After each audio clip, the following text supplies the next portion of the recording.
Ipinatigil muna ang operasyon ng Pure Feeds Corporation sa Malolos, Bulacan.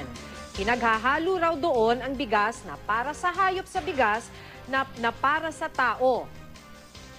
Inihahalo raw yung bigas na para sa hayop sa bigas na para sa tao at ibebenta sana ito bilang commercial rice.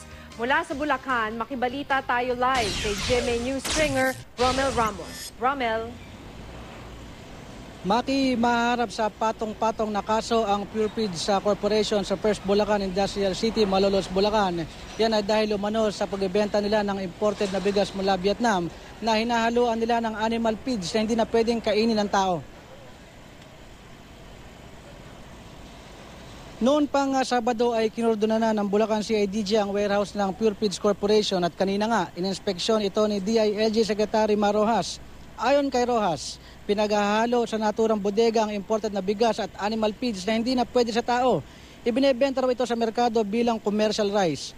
Nasa 2 truck na mga adulterated rice na nakatakda na sana deliver ng Pure Feeds Corporation nang maabutan ng mga otoridad. Ayon naman sa may-ari ng Pure Feeds Corporation na si Jojo Soliman, kompleto ang kanilang mga dokumento at highly technical daw ang kanilang operasyon, kaya't posibleng nagkamali lamang ang mga otoridad sa pag-usuri dito. Gayunpaman, handa raw silang makipagtulungan para sa ikalilinaw ng isyu.